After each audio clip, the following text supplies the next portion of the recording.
in addition to being a well-known commentator on Chinese politics in international media and conferences, including the World Economic Forum in Davos.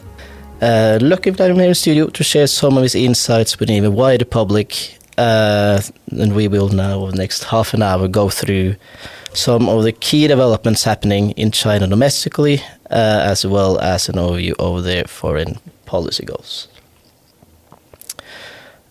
So, Rana, there's a lot to cover here when it comes to both domestic and international developments.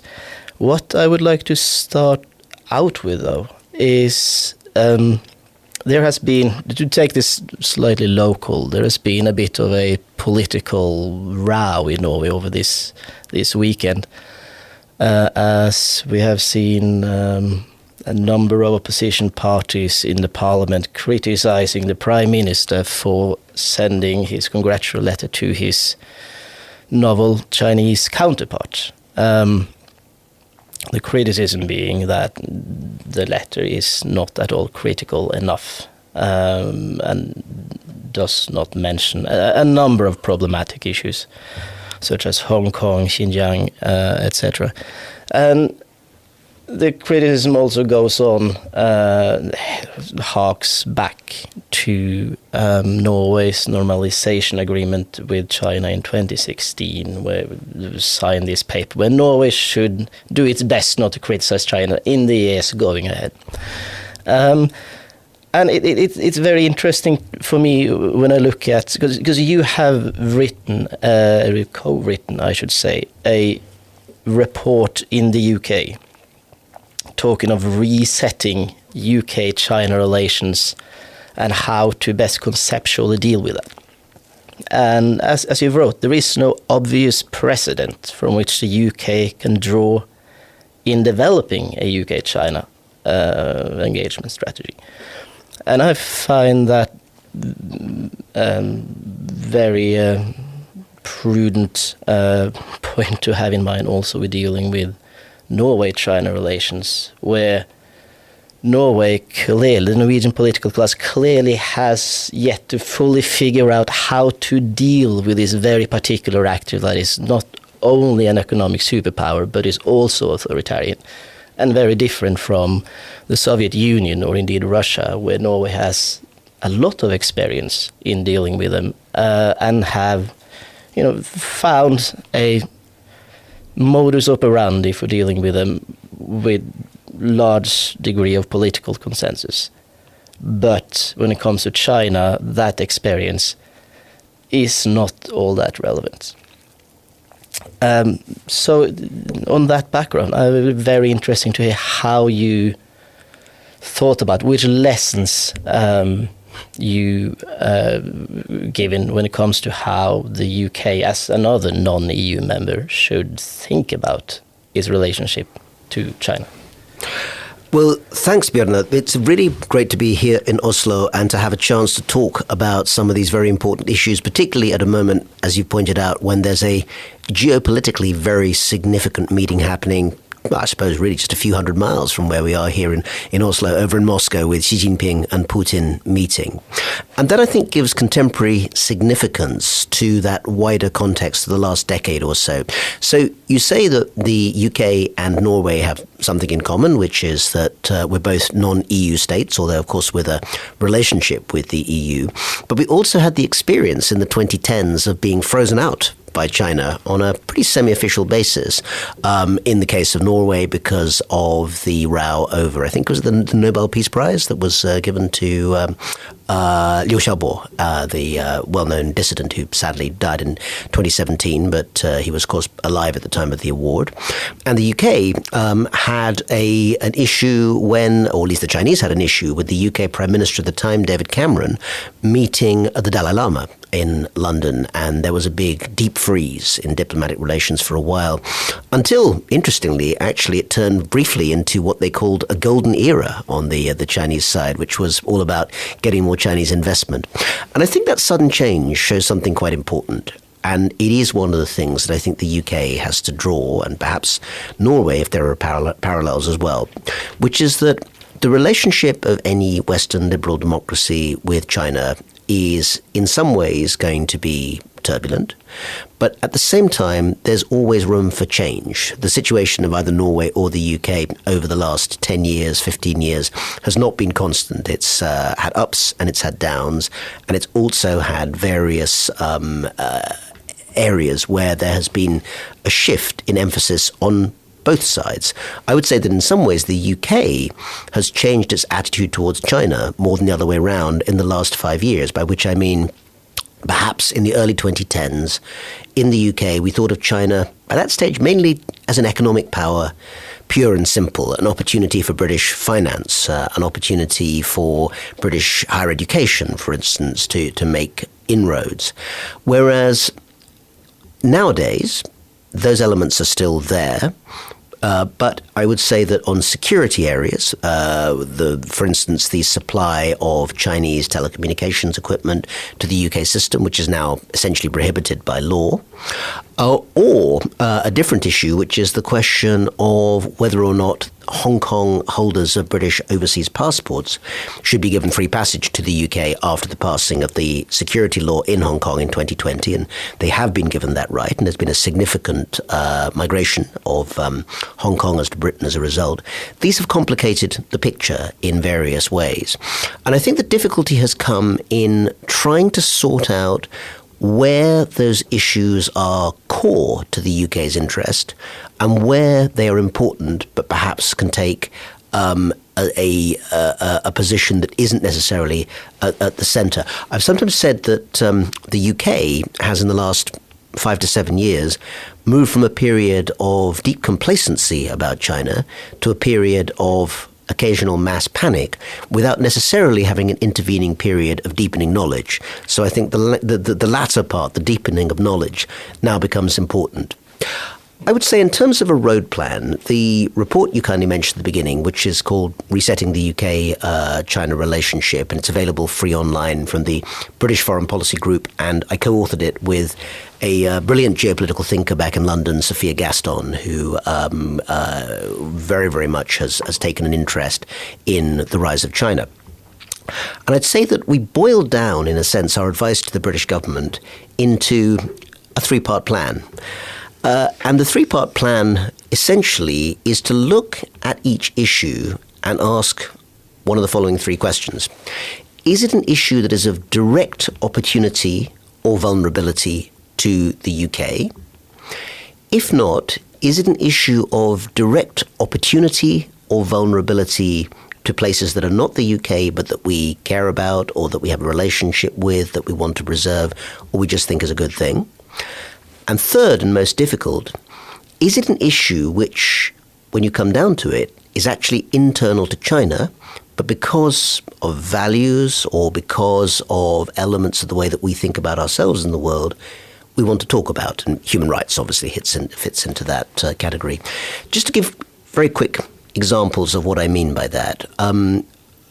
Something directly relevant to the UK. Right now, I think there is still some discussion about how fast, and if at all, the UK banking sector can get more of a presence in the Chinese financial system. And it's one of the areas where the UK still has an advantage. It has global presence.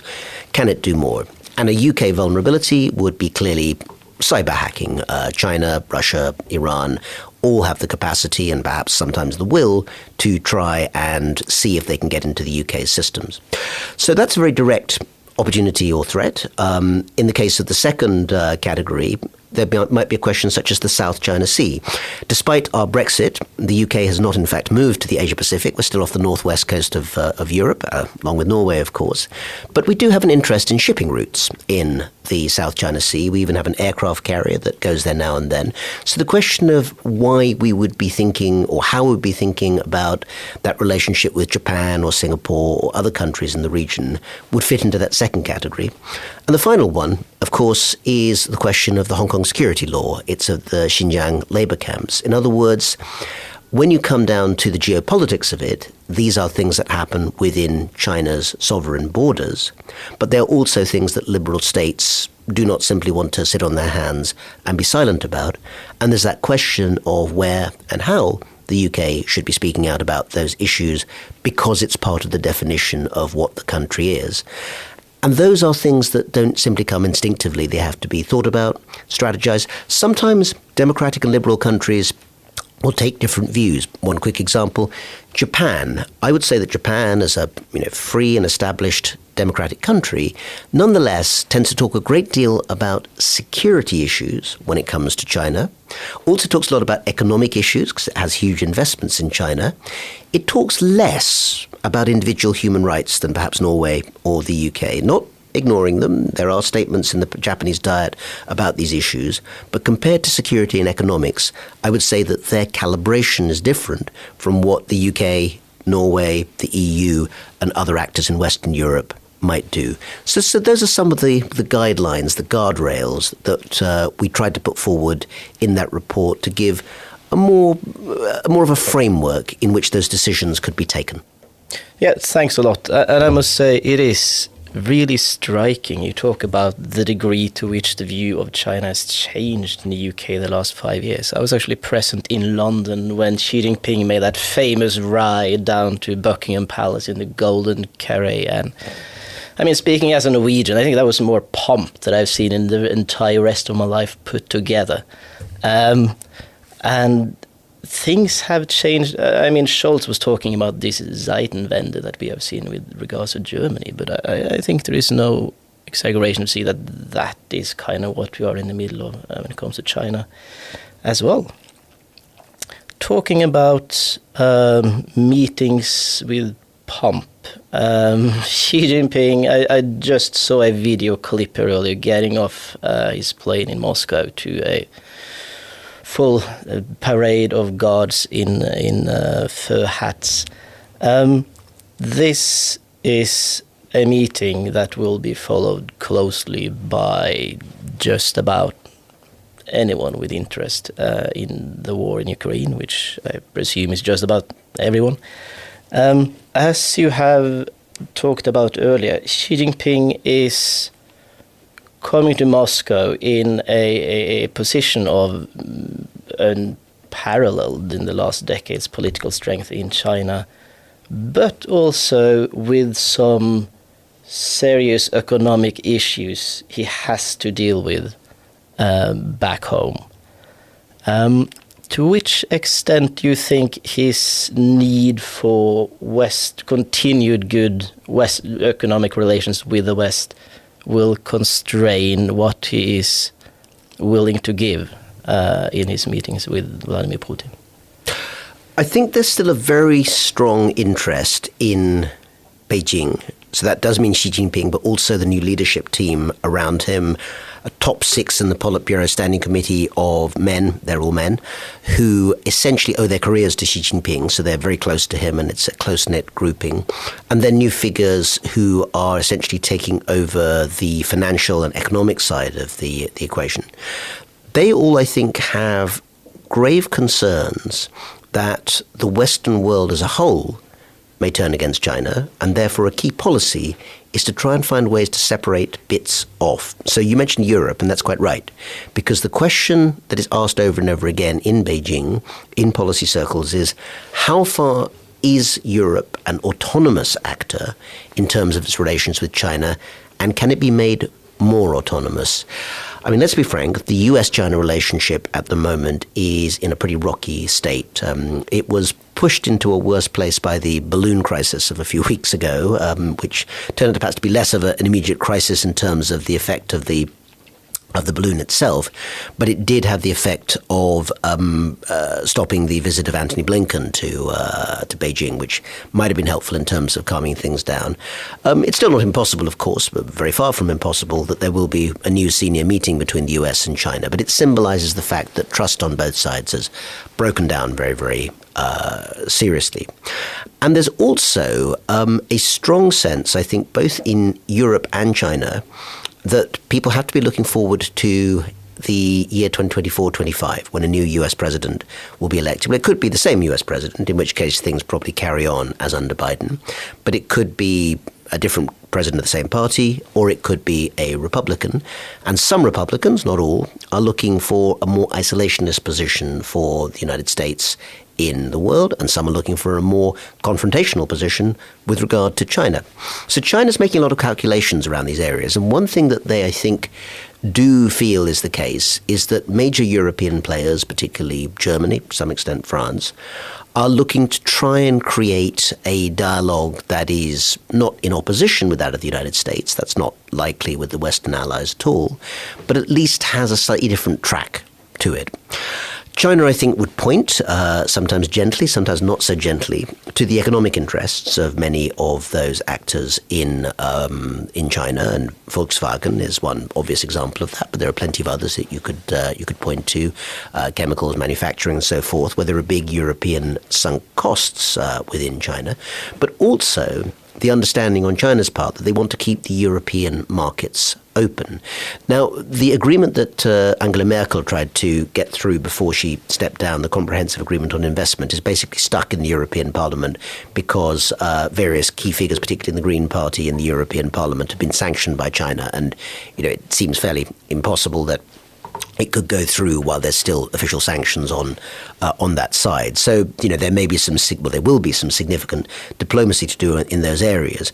But in terms of capital to capital discussions, Beijing to Berlin and also to Brussels, I think that there is significant hope in Beijing that they can have that separate conversation with the European Union. They would also, I think, look to find ways to build it into a new approach in the near future to relations with the wider world. You said at the beginning of your comment, actually, Bjørnar, that everyone's interested in Ukraine. But it's worth remembering that although there is a general interest, the level of existential fear around the Ukraine crisis is a European and North American issue for the global south, for sub-Saharan Africa, for Latin America, for Southeast Asia, lots of places where China has an interest. Actually, Ukraine does not figure that highly as a major issue. And that, I think, is what China is currently looking to leverage or nuance as it thinks about its own domestic economic issues. I don't use the word crisis because I think that suggests something that's about to burst or about to turn over, and I think that's not what's happening at the moment.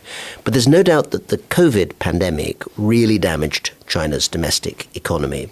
And right now it's not firing back at the level that it ought to do. So in areas such as retail, services, there's still a sense in the wider population that people aren't spending again. The idea of domestic consumption, that consumers are going to make the difference and actually take money out of their pockets and buy these services, it's beginning to ride back. But having said that, there's still an awful long way to go. And I think part of the long-term issues that people notice, the fact that China has a demographic crisis, and that is a crisis, it's growing older quite fast, and the pension system isn't sufficient, that China is not like the more advanced economies, developed economies of East Asia, such as South Korea, Japan, Taiwan, that have quite strongly developed healthcare and social welfare systems. All of these are immediate crises that mean that, I would say, that the reconstruction of the Chinese economy, the need to hit that 5% growth target that they have for this year and then keep growth going, will both be a constraint in terms of what China can do domestically. But I think in the short to medium term, it will also affect China's foreign policy behavior, because triggering a crisis that could essentially destroy or damage the Chinese economy would actually be very counterproductive from the point of view of the leadership. Yeah, indeed. I mean, it's worth noting that the Tiananmen protests in '89, they came about for a number of reasons, obviously, but also because that was a quite sizable economic downturn that China went through, and it's quite desperate to not see that happening again. We have, and I think it's interesting to stay a bit longer on the topic of Europe as this pole in this multipolar world that I'm sure both he and Putin will be putting their stamp under now in not too long. Because it has been, I mean, even Mao was talking about having Europe be this separate pole that could be used to counterbalance the United States. It's kind of an old trope in Chinese politics. But over the last years, you've seen the Chinese policies towards Europe had this dilemma where on the one hand, they have found it beneficial to do some divide et impera, and the 16+1 club, and you talk to some countries, you sanction some countries, you do these bilateral meetings with France and Germany. Whereas if what you really want is a strong Europe to be a counterbalance to the United States, then what you would want is to build up EU institutions as much as possible. Do you see on how they traverse that dilemma? Do you think there will be a change from Xi Jinping in putting more emphasis on dealing with the EU as an actor in and by itself, and easing down a bit, as I think indeed they have on like the 16+1, or is it 15+1 now? Well, with Lithuania, I think it was 17, and then Lithuania dropped out because they were being... Yes. I think that there is a significant rethinking that seems to be going on in Beijing about how to deal with these problems, because I think there is a realization that Chinese diplomacy in Europe, particularly during the COVID years, has lacked skill. It has been in some ways very counterproductive. And that was particularly notable with some of the ambassadors in some of the continental European capitals, including your neighbours in Sweden, where essentially the term wolf warrior has been used, and people will know that this comes from this famous movie of 2015 about Chinese commando squads basically going rescuing Chinese citizens in danger in Africa. But it's become a more general term for this very confrontational style of diplomacy. But I think the interesting thing is not just the tone, which is one thing, it's the audience. During that time, most Chinese diplomacy around the world, certainly in the global north, and most of the diplomacy in Europe was much more oriented towards a domestic audience. Now, there's a practical reason that people know but almost have forgotten, I think, as to why that was. Don't forget that, like diplomats everywhere around the world, no Chinese diplomat could actually go outside from their embassy and go and take part in any activity. They weren't taking place in think tanks. They weren't meeting government ministers. They weren't meeting anyone other than perhaps online. And so in some ways, it became a very inward-looking dialogue in which the important thing for the foreign ministry and its spokespeople and for embassy staff on the Chinese side was, how can we say things that will essentially get lots of clicks and ticks on the social media world back in China? And that ended up being essentially, and perhaps unsurprisingly, a push towards a more nationalistic message, which was essentially that China... This is also at a time when, of course, China was pushing the argument, and again, it's only 2 years ago, but people may have already forgotten, that China was doing better than anywhere else in the world on COVID.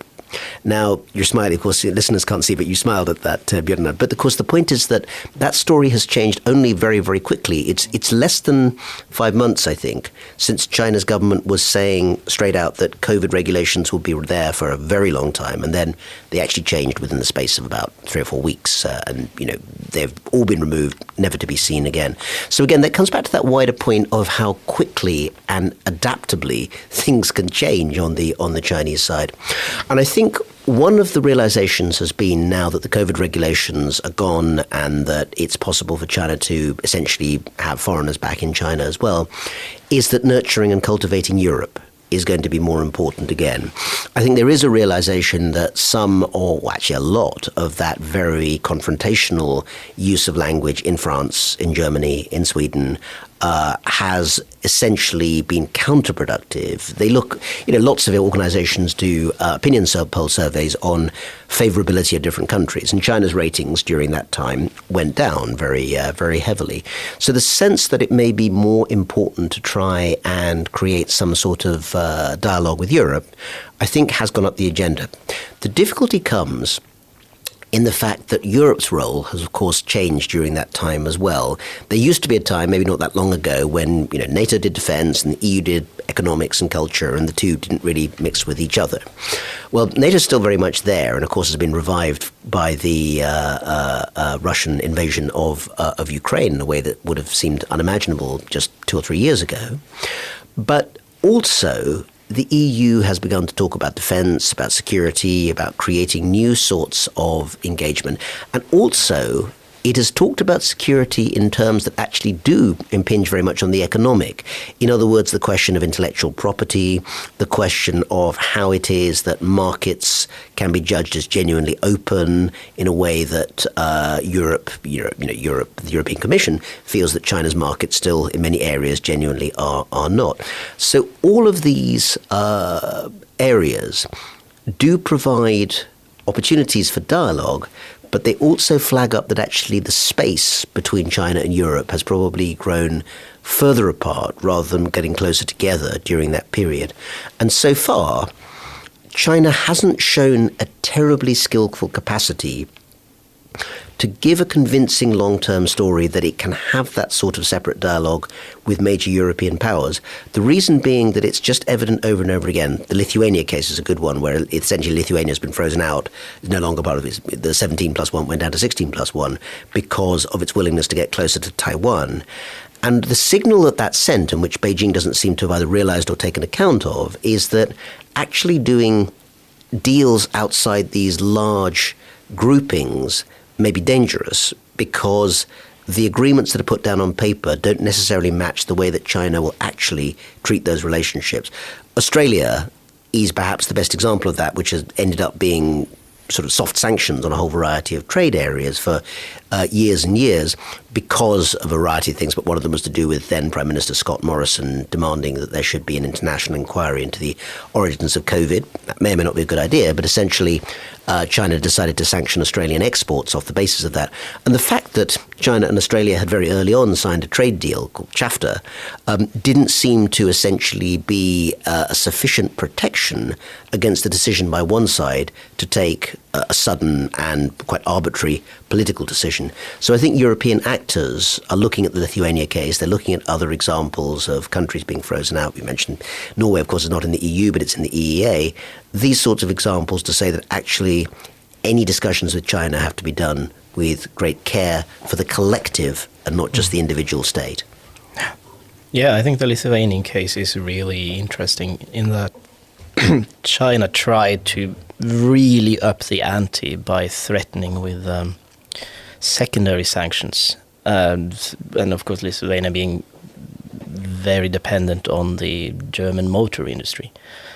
So that was a threat that really made the Lithuanian officials sit up and take notice. Of course, the blowback from that is that EU perceived that China was threatening, some of the core tenets of, the common market altogether. So that was a bit of a high-stakes gamble that failed. And it's interesting to note that when you look at the statistics of the cases of Chinese economic pressure, it went up on quite a substantial peak a couple of years ago. But as you say, China has been realizing how that gets increasingly counterproductive and then tapered it down, so it's at a way lower level. So I'll just add on that, Björn. You say China, and you're absolutely right to say that. But of course, one of the things we've realized from the recent leadership changes is that we need more information and knowledge about whether different groups in China have different views about this question, particularly at the foreign ministry level, at the level of the state council, and the level of the party itself. Now, don't get me wrong. I think that the overall worldview in Beijing in some ways is very, very unitary. China is rising. There's a stronger sense of China being this nation state whose moment has come in the world, and that the economic and military power that it undoubtedly has should be used in China's interest. I don't think you'll find any senior person in China who doesn't share that view. But it does seem that there are differing views about what is the best way for China to achieve its goals. And a genuine division, I think, also, and this is quite interesting because it's moved in a perhaps slightly unexpected direction. The new leadership is less international in its experience than the previous leadership group. So Wang Yi, who had been the foreign minister, has now stepped into being the foreign affairs counselor, does have, I think, very fluent Japanese and I think pretty good English. Qin Gang, the new foreign minister, actually used to be ambassador in Washington, also speaks English well. So there are examples of people who have that outside experience.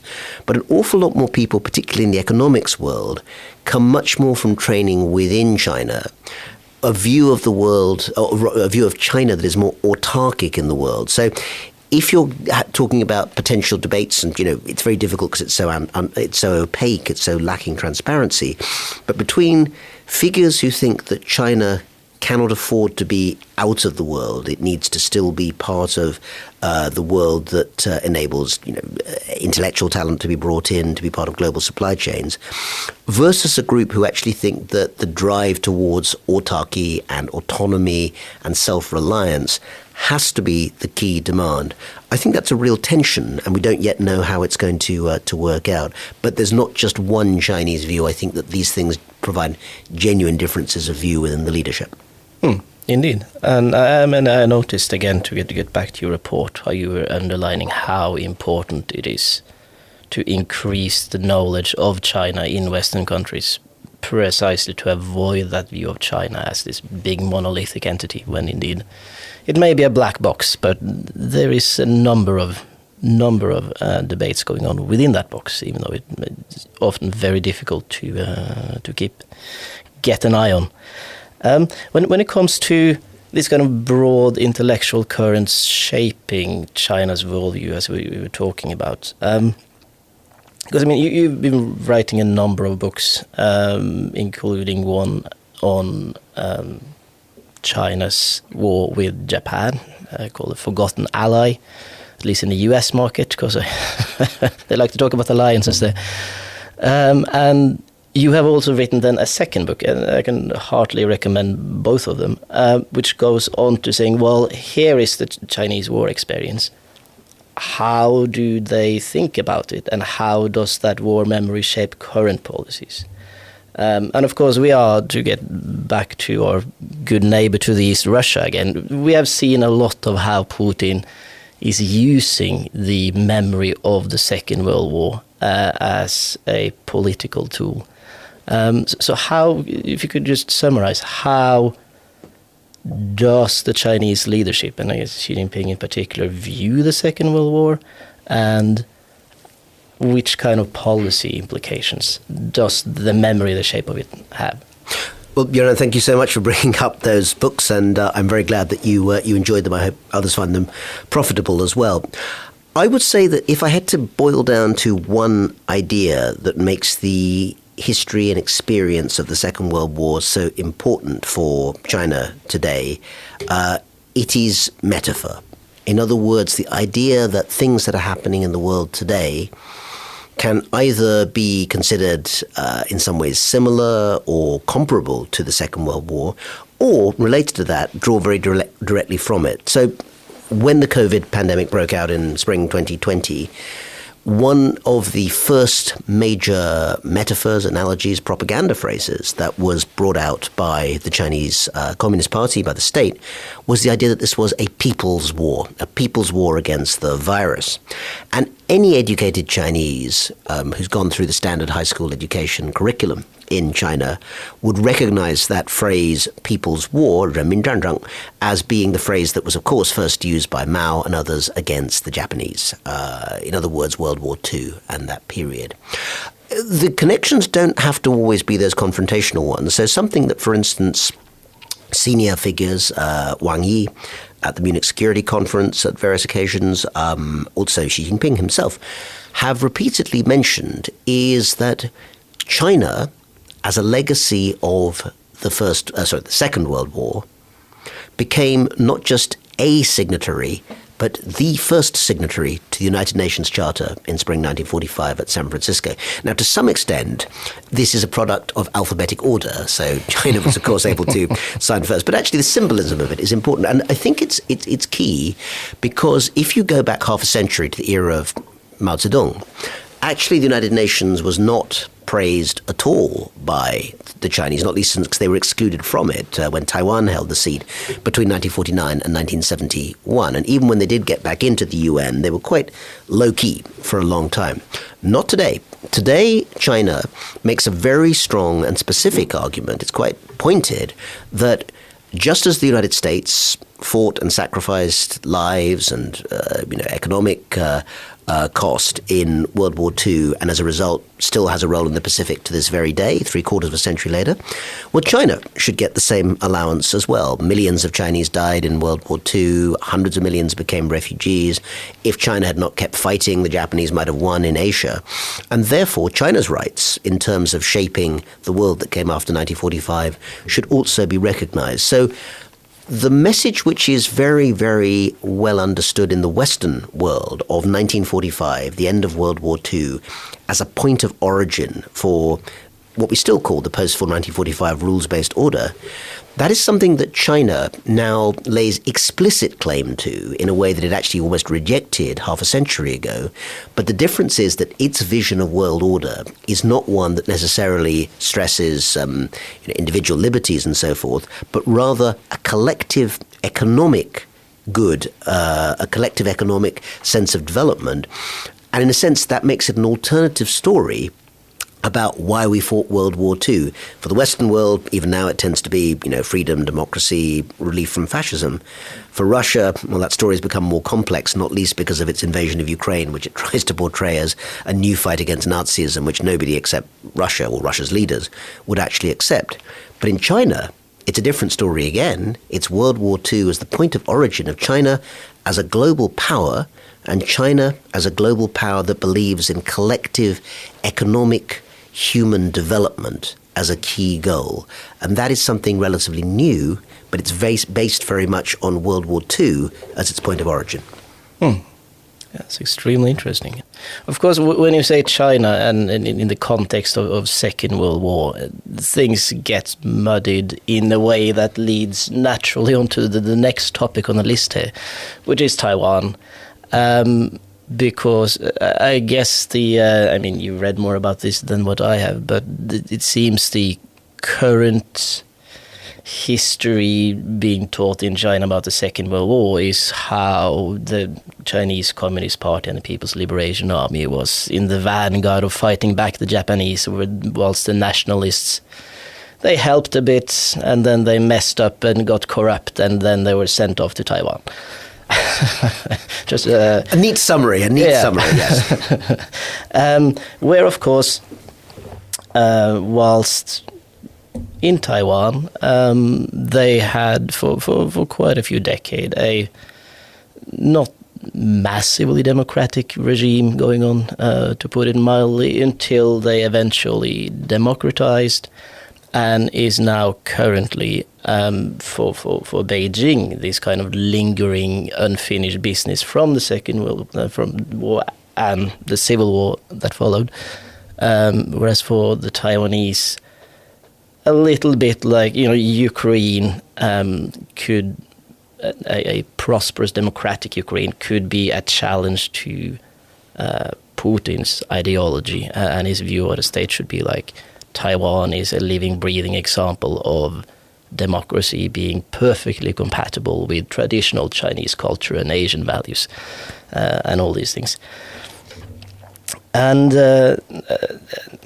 again, we keep getting back to this plane that landed this morning. But what do you think are the core lessons Xi Jinping is taking away when he's looking at what has happened in Ukraine over the last bit more than a year now?